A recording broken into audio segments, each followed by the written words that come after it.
কালি অসমৰ 13খন জিলাত বন্ধ ঘোষণা প্ৰশাসনৰ। নমস্কাৰ, অসম নিউজ এক্সপ্ৰেছলৈ আপোনালোকক স্বাগতম। কাইলৈ 13খন জিলাত বন্ধ ঘোষণা কৰিছে প্ৰশাসনে। উল্লেখ্য যে কাইলৈ ৰাজ্যত অনুষ্ঠিত হ'ব পঞ্চায়ত নিৰ্বাচনৰ দ্বিতীয় পৰ্যায়ৰ ভোটগ্ৰহণ। তেনে অৱস্থাত প্ৰশাসনে অসমৰ 13খন জিলাত বন্ধৰ ঘোষণা কৰিছে। 7 মে'ত ৰাজ্যৰ 13খন জিলাত অনুষ্ঠিত হ'ব পঞ্চায়ত নিৰ্বাচনৰ দ্বিতীয় পৰ্যায়ৰ ভোটগ্ৰহণ। এই সময়ছোৱাত বন্ধ থাকিব স্কুল, কলেজ, কাৰ্যালয়, প্ৰতিষ্ঠান আদিকে ধৰি সকলোবোৰ। যোৱা 11 এপ্ৰিলত এক নিৰ্দেশনাযোগে এই বন্ধ ঘোষণা কৰিছিল প্ৰশাসনে।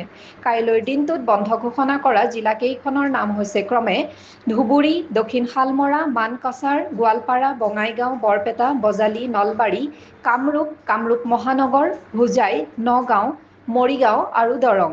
পঞ্চায়ত নিৰ্বাচনৰ প্ৰতি লক্ষ্য ৰাখি এই সিদ্ধান্ত গ্ৰহণ কৰিছে প্ৰশাসনে। কাইলৈ ৰাজ্যত অনুষ্ঠিত হ'ব পঞ্চায়ত নিৰ্বাচনৰ দ্বিতীয় পৰ্যায়ৰ ভোটগ্ৰহণ। ইয়াৰ পৰিপ্ৰেক্ষিতত কাইলৈ নিৰ্বাচন অনুষ্ঠিত হ'বলগীয়া জিলাসমূহত বন্ধ ঘোষণা কৰে।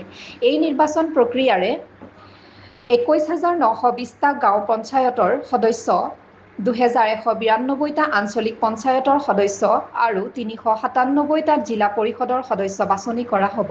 নিৰ্বাচনত হোৱা গাঁও পঞ্চায়তৰ পৰা 2,192খন গাঁও পঞ্চায়তৰ 2,192জন সভাপতি আৰু 2,192জন উপসভাপতি নিৰ্বাচন কৰিব। ইয়াৰে 9,270খন মুক্ত আসন। এই আসনসমূহৰ ভিতৰত মহিলাৰ বাবে সংৰক্ষিত আসনৰ সংখ্যা 10,883খন। উল্লেখ্য যে যোৱা 2 মে'ত ৰাজ্যত অনুষ্ঠিত হৈছিল প্ৰথম পৰ্যায়ৰ ভোটগ্ৰহণ। এই সময়ছোৱাত ৰাজ্যৰ মুঠ 14খন জিলাত নিৰ্বাচন অনুষ্ঠিত হৈছিল। ইয়াৰ পাছতে কাইলৈ দ্বিতীয় পৰ্যায়ৰ নিৰ্বাচন অনুষ্ঠিত হ'ব। ইতিমধ্যে নিৰ্বাচনী প্ৰচাৰ অভিযান অন্ত পৰাৰ লগতে নিৰ্বাচনী বিষয়াসকলো সাজু হৈ পৰিছে। এনেধৰণৰ নিউজসমূহ পাই থাকিবলৈ আসাম নিউজ এক্সপ্ৰেছ চেনেলটো ছাবস্ক্ৰাইব, লাইক, কমেণ্ট, শ্বেয়াৰ কৰিবলৈ নাপাহৰিব। লগতে কাষতে থকা বেল আইকনটো দবাবলৈ নাপাহৰিব।